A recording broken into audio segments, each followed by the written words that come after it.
right. Bill, I think we're ready to go, and I want to welcome you and thank you for putting on this webinar series for InventFuture.Global and the Global Innovation Field Trip. Excuse me, the Global Innovation Challenge. Excuse me, wrong globals. Looking very forward today to learning more about developing an entrepreneurial mindset. So the floor is yours, sir. Great, thank you. Well, this is really exciting. I'm real happy to be here today to talk about something I'm very passionate about. Looks like we've got 4 or 5 folks on there. Bhuvan, Elavil, Vinod Kumar, and we got Sunny, and we've got Latika. Is it Latika or Latika? Sorry, I don't want to. It's Latika. Latika, wonderful. Okay. I don't like messing around with people's names. That's the one thing that we get to define. So I don't like to do that. So wonderful. Welcome. Thank you so much. What I'm looking forward to this morning is having a conversation. I have no interest in doing a boring lecture, and especially younger people, you're probably tired of lectures at school anyway. I know I was. So would love to have a conversation about your experiences. We've got some experienced entrepreneurs on the call already. So looking forward to, I'm going to put some open questions out there, and I'd like to hear about some of the both successes and less successful experiences you've had, because both of those are great teachers, both to ourselves as well as to other people that might be watching this morning. So I always say do everyone else a favor and participate, because the thing that you say might be the thing that inspires someone this morning instead of the thing that I say, which is probably more likely. That's something you say anyway. So, but can everyone see my screen? It says developing an entrepreneur mindset. Can you see that? Wonderful. Okay. The slides aren't flashy this morning. I'll probably put some more color in as we go, but this is where we're going to get started. So I think my opening question though, are what are the elements of a successful entrepreneur's mindset? How do they think? What makes them different than other people that might not be as successful at entrepreneurism? And what do entrepreneurs do as a result of that mindset? So maybe think about yourselves and the things that you've done. What makes you different than maybe some of your peers that aren't involved in the things that you're doing. Just think about that for a second. And anybody's welcome just to jump in. Just take yourself off of mute and jump in. This is open forum.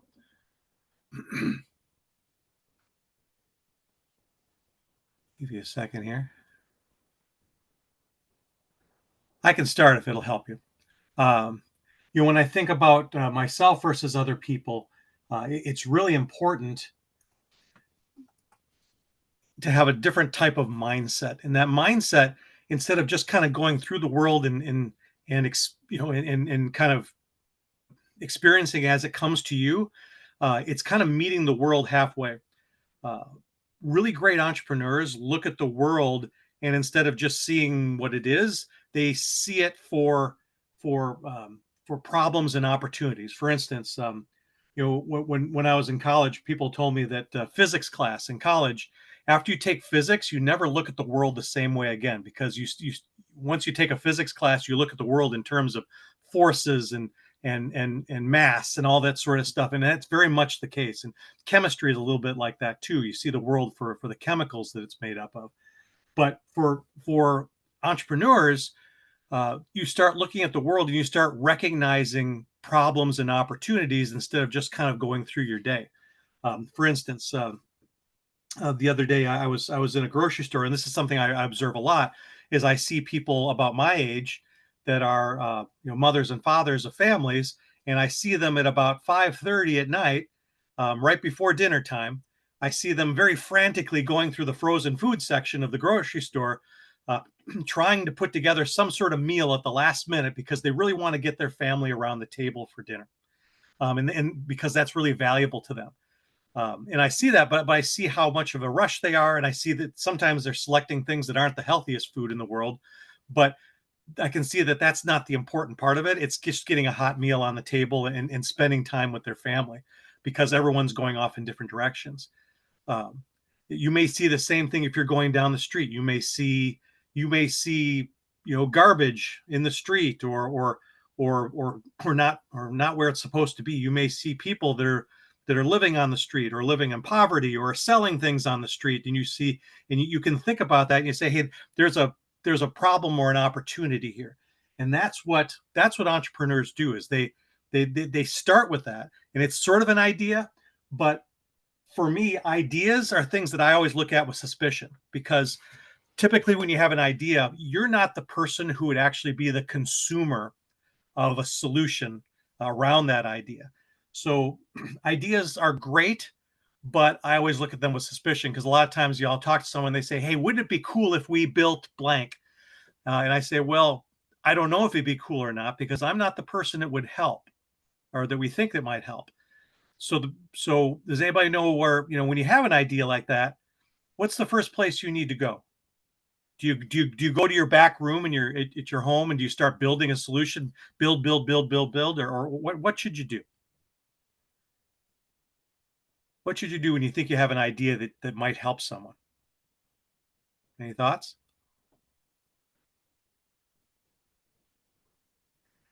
For me, first thing I want to do is I want to talk to the person that I think I'm helping. I want to learn more about them and more about the problem that I think I'm seeing in the world around that's around them. And then I want to take I want to take some time to learn as much as I can before I build anything.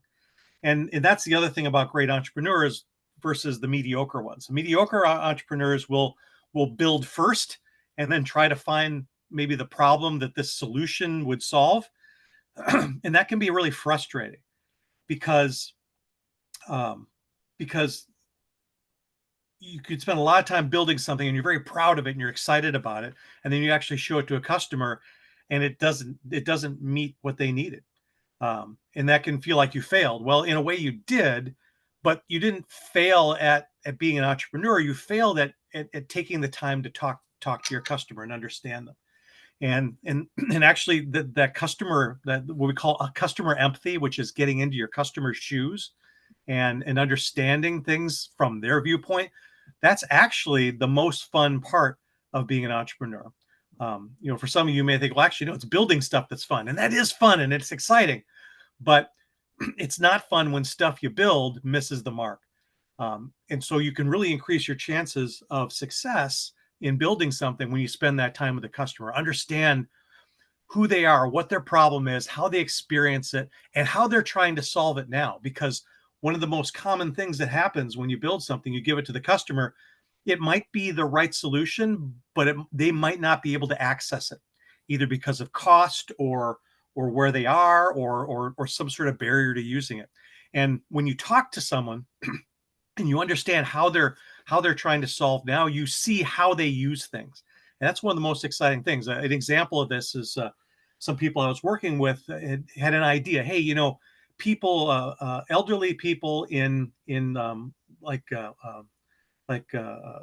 assisted living homes have a hard time getting out into the community, at least on their own terms. Maybe there's a bus that goes out once a week that goes to a grocery store or to a store. That's great, but a lot of these people want to get out more than once a week. So hey, why don't let's build an app kind of like Uber that allows them to hook up with local people that want to take them around town, and it'll be great. And so they start building it. But then I sat down with them. I said, well, think about this for a second. This was maybe 5 or 10 years ago. I said, who is your customer? Well, it's these older people that live in these homes. I said, okay, what do you know about them when it comes to apps? And then somebody on the team said, oh, well, maybe they don't have a smartphone. And someone else said, yeah, my grandmother lives in one of those places and she has a smartphone, but she doesn't use apps at all. She just uses it as a phone. And so the team all looked at each other and said, wait a minute, then this building up an app for these elderly people would be the right solution. The right solution is getting them access to transportation, but this would be the wrong way to bring it to them, because they wouldn't be able to access it, or at least not enough people would. So that's a really important part of that discovery process with your customer is, hey, how are you accessing solutions now? And you may learn some really amazing things. There could be cultural barriers, financial barriers, distance barriers, map, could be religious barriers or gender barriers, or all kinds of things that could prevent them from using something that you would build that would be very good at doing what it's supposed to do, but it wouldn't connect with your customer. So Yeah, Bill, can I interrupt for a second? please. I think this is you started this off as and wonderful in saying you wanted to make this a conversation, a discussion, and then you threw it open to all these students and nobody responded. And so I think I know what the problem is. And I think I know what the solution is.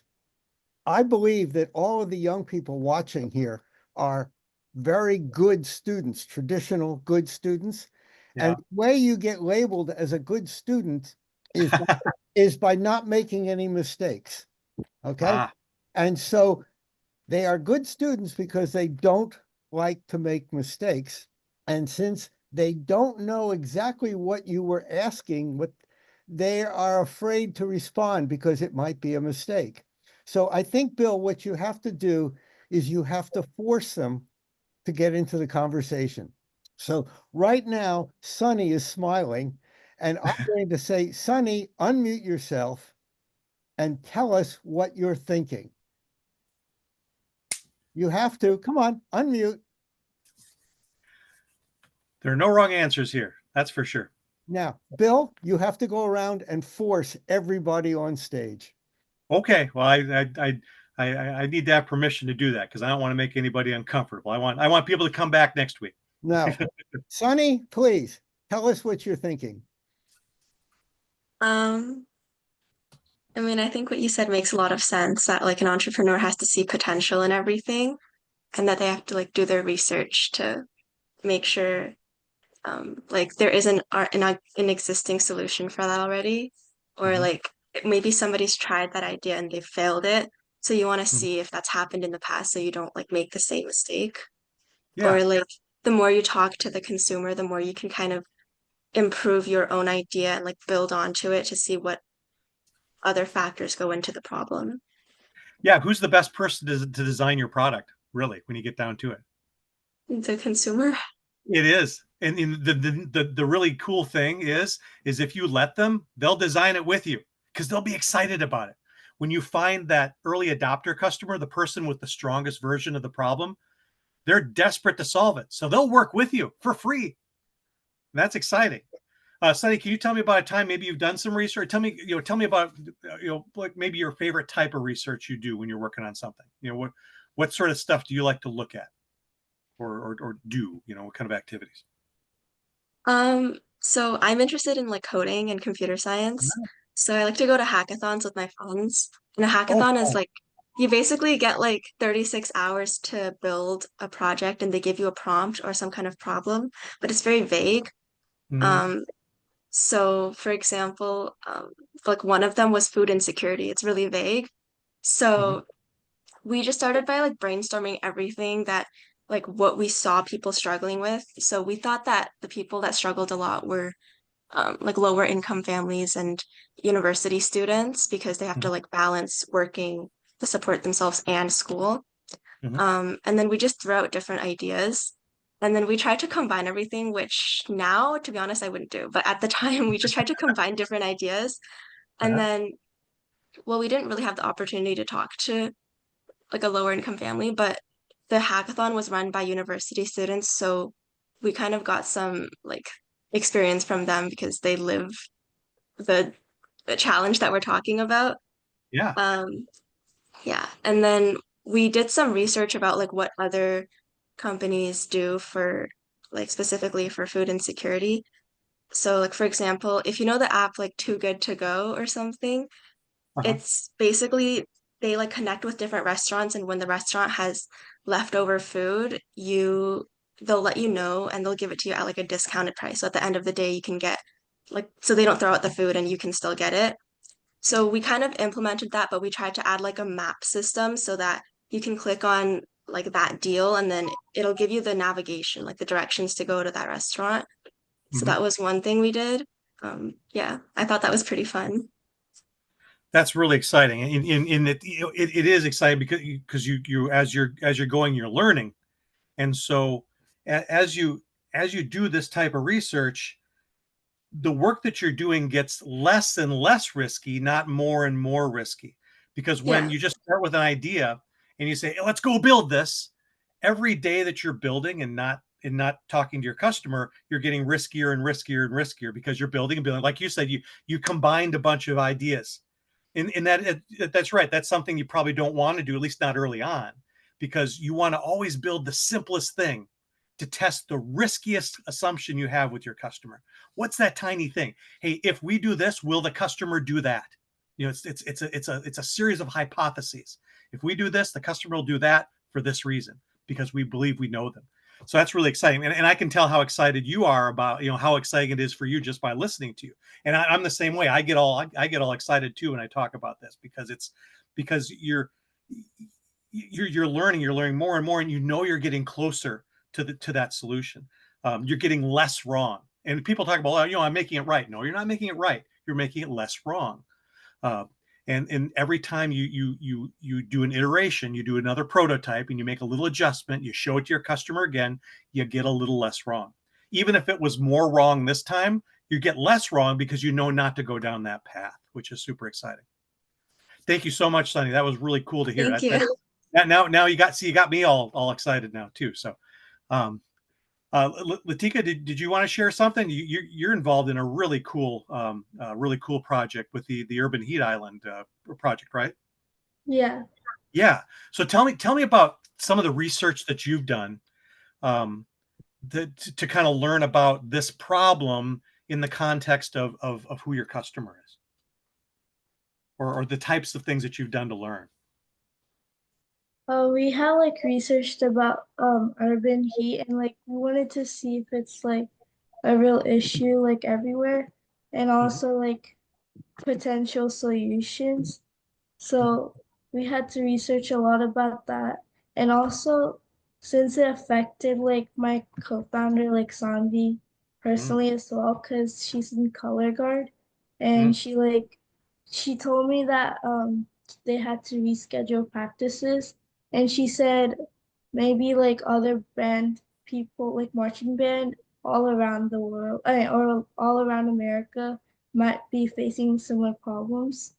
So we had to research about that, and like we just had to research a lot and like get some facts, but we still haven't like reached out to people and like talked to them about their experience.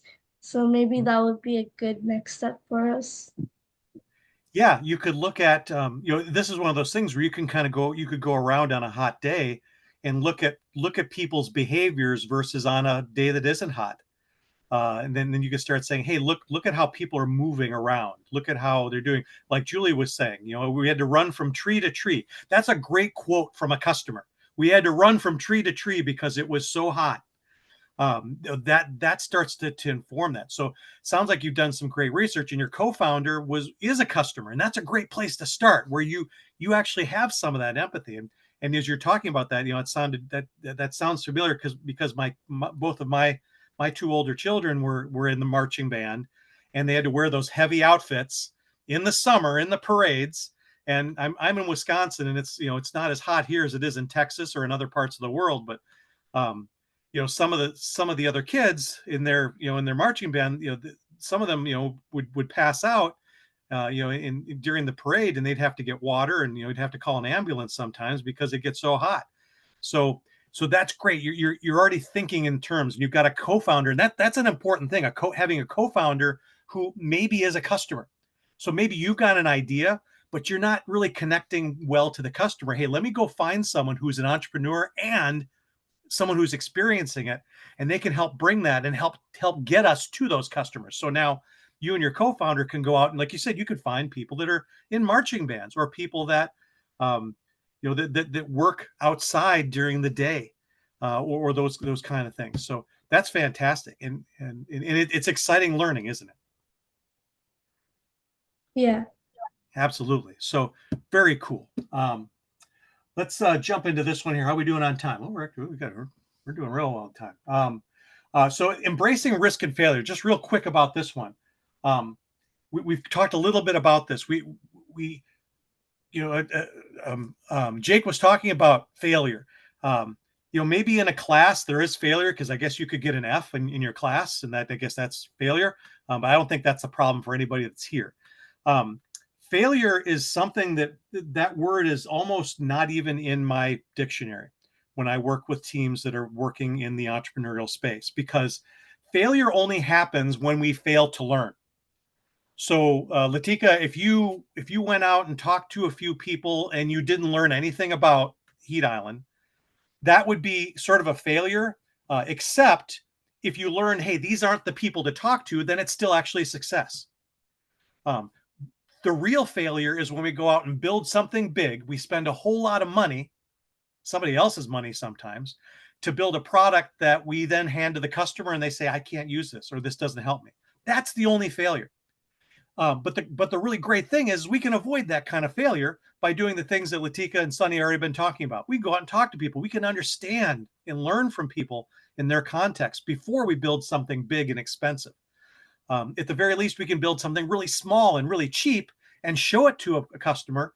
And if it costs $1 to make and we give it to our customer and they say, I hate it, that's a success because we learned something very important and we learned for $1.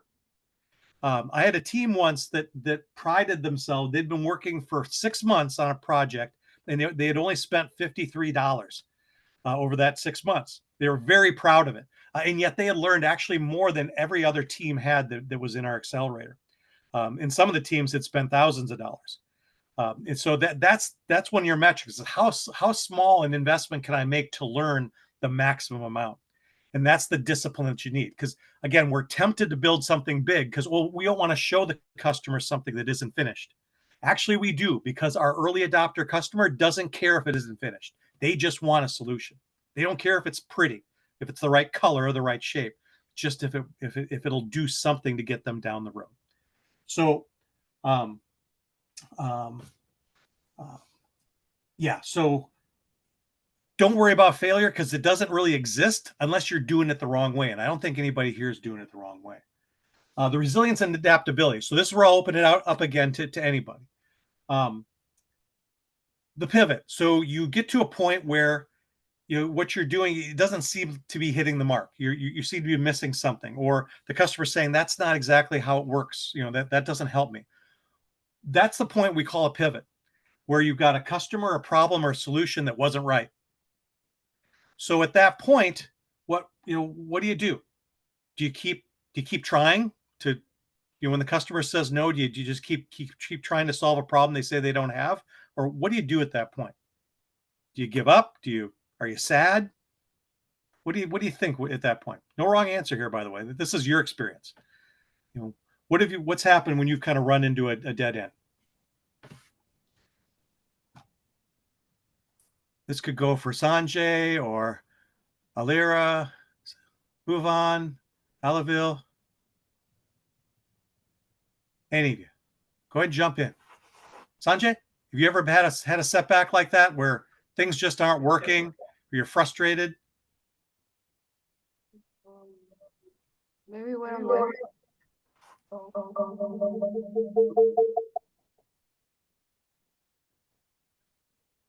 How about now? I had you on there twice, but now you're only once.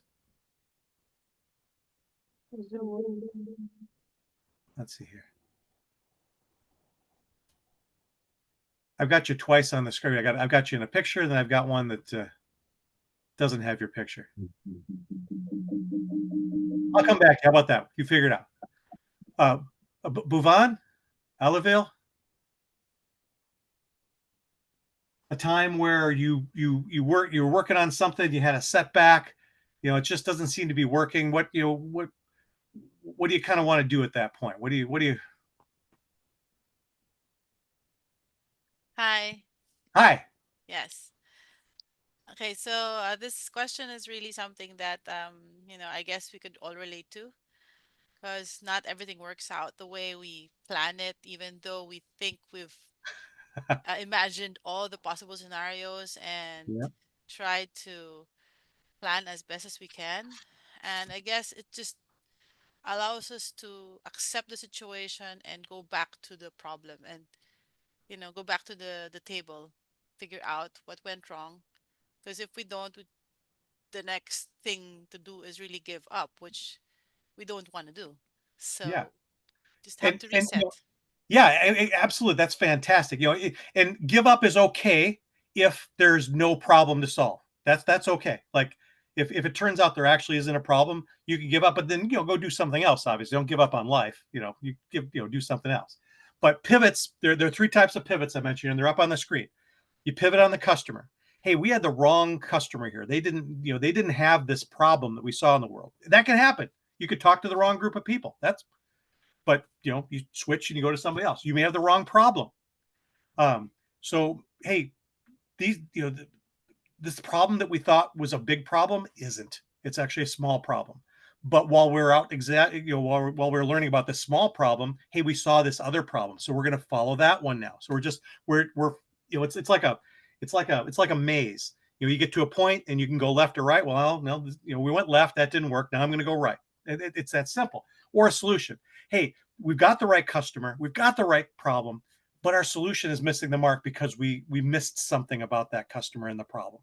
So it's that pivot, and the pivot is powerful at that point, and that's what great entrepreneurs do, is they pivot. They don't keep trying when the customer says no, and that's I've got up there. When the customer says no, believe them.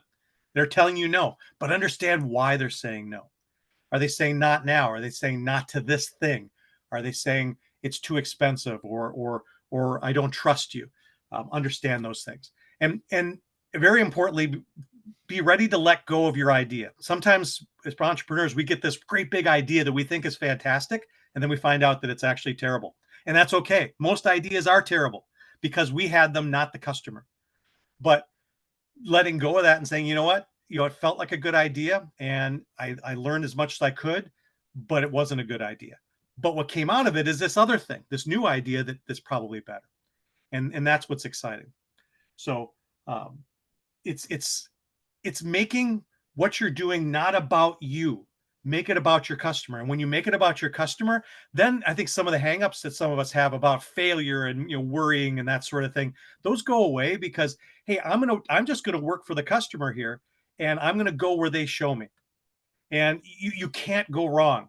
You might get to a dead end, but you can't go wrong by doing that. And that's exciting, and that takes the pressure off of you.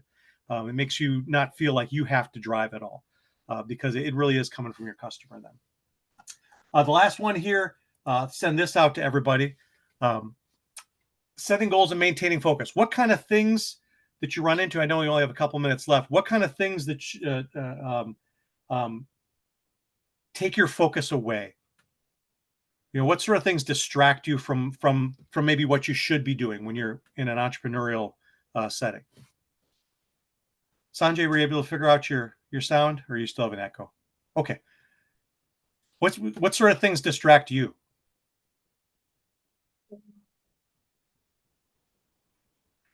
Like maybe when you should be talking to a customer or something, instead you find yourself doing something else, that maybe isn't as valuable, but maybe feels more comfortable.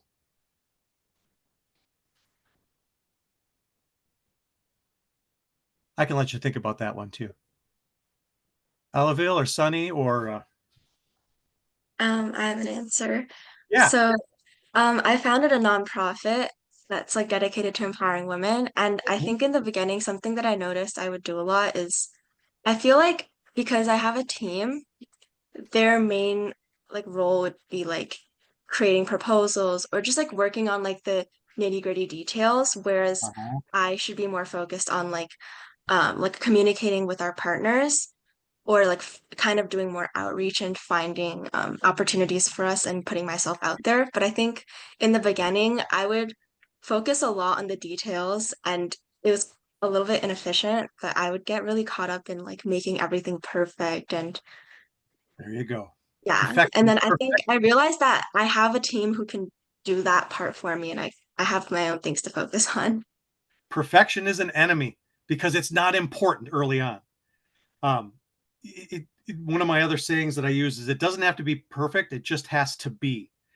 What your value proposition just has to exist. It doesn't have to be perfect. And in a lot of teams I work with, you mentioned it, Sonny, they should be out talking to customers, but I find them in their, in the building, just talking to each other about what it might look like. And and at times I'll get in there, I'll bring a broom over to their table and I'll start hitting them with the broom and like, get out of here, get out of the building. There are, because Steve Blank, who's a famous entrepreneur in the United States, he says that there are no learnings in the building. And that's true. If you stay in your house, in your building, in your school, whatever else, unless your customer lives there with you, there are no learnings there. So early on, how much time can you spend out of the building and learn those things? The details, the customer will tell you which details you need to work on, because when you show them your first prototype, they'll say, oh, this isn't quite done yet because of this. Okay, that's the detail you work on, but you won't work on anything else. So I think that's a really great answer, is that, distractions are anything that isn't what we should be doing right now. And what we should be doing right now is learning. And so distractions are anything that feel more comfortable than going out. And Sunny, for you, like me, I'm an introvert. So I'm really nervous about talking to people, especially people I don't know.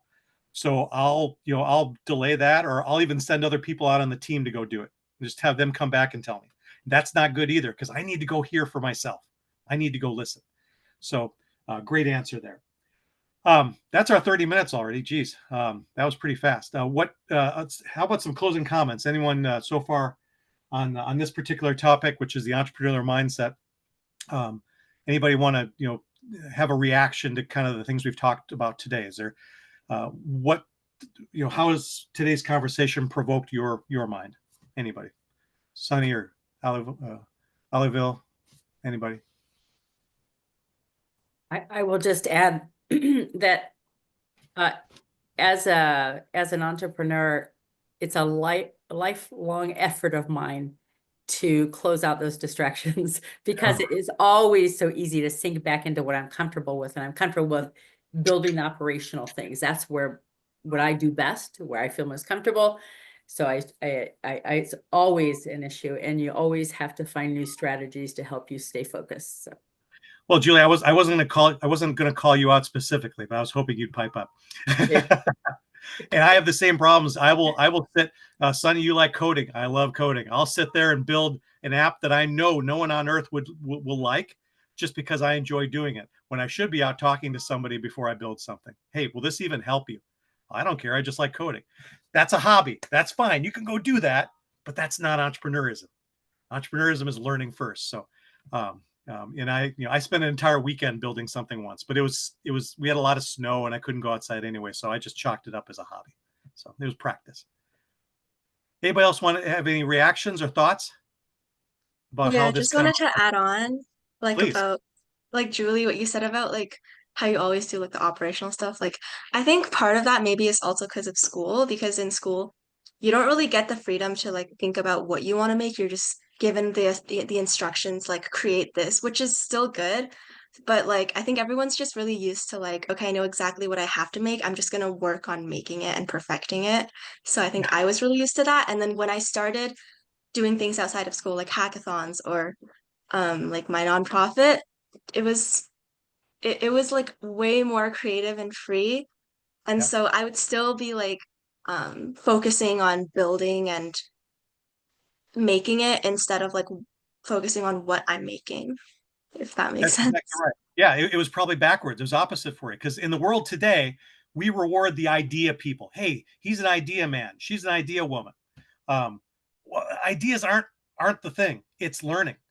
So but in school, they want you to build something, do this task. That's right. And the same thing in the corporate world. When I'm working in the corporate area, hey, these people are used to doing projects. They're not used to going out and learning first. They're just told, they're given the instructions, step 1, step 2, step 3. No, this is choose your own adventure. What is step 1? Step 1, we go learn. Well, that's not building anything. We'll get in trouble. No, you won't. I'll see to it that you don't get in trouble if you learn. So that's the thing. So we have to go a little bit against what the world tells us to do, to be able to come back and do something that's better than the world's able to do. So that, I think that's the key takeaway. And Bill, when you opened that to questions, I also saw that Sanjay had unmuted, so I think he might have wanted to contribute as well. So please, yes,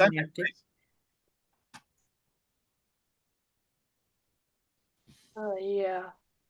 So what you said, right? I think like if you, without learning, and if you start building something, you could just go on a really different path, and then you could solve another problem and just like not solve the problem that you weren't thinking of. Yeah, or you might build something that isn't helpful to people, and then you've lost that time or money.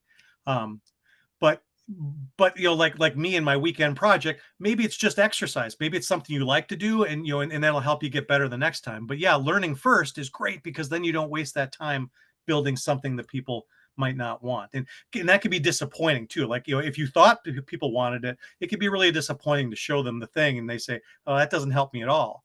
So to avoid that kind of disappointment, because that kind of makes you not want to work on it anymore, learn first, build something really small that took you 5 minutes, and then say, hey, am I on the right track or not? And say, oh, hey, this is really great. Or, no, it's not very good at all. They're not telling you that you're bad. They're just telling you that the solution isn't doing it for them. And that's fine, because again, it's not about you. It's about the customer and their problem. So if they say, I hate the thing you built, well, that sounds really bad, but that's good, because hate is an emotion that I can unpack. Tell me about that. What do you hate so much about it?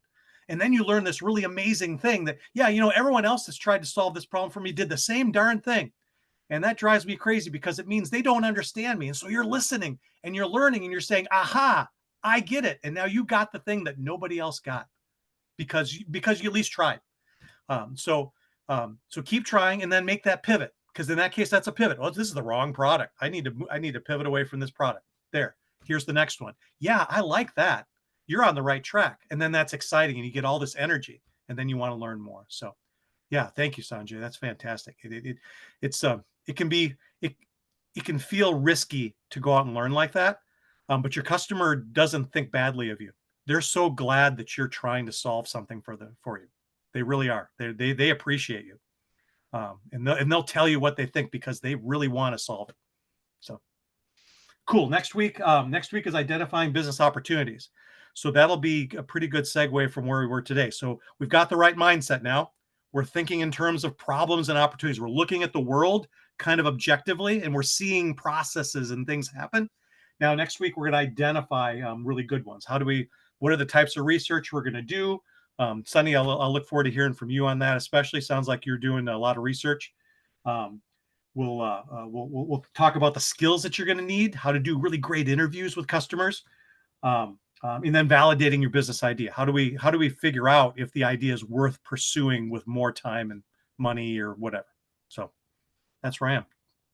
Julie and Jake. Hey, this has been terrific. Hey, Bill, can you drop your screen share? Yeah. Sorry. Nope, that's okay. That's okay. This has been really insightful. And as some of you may already know, because I wrote it in a couple of the emails, Bill is also my mentor. And every time I listen to this, I think, oh yeah, have I really been doing that? And and some of these, you'll learn much more over the next 6 weeks, but he really is so in tune with the entrepreneurial mindset and the entrepreneurial process, that it's great to listen to. Even if he's not mentoring me today, it's great to listen to, because it's always makes me think. I'm working on a project, a pretty large project for my company, actually, that was started because Alavelle, who is on this call, wrote to me and said, hey, I want our school to be the first gift certified school.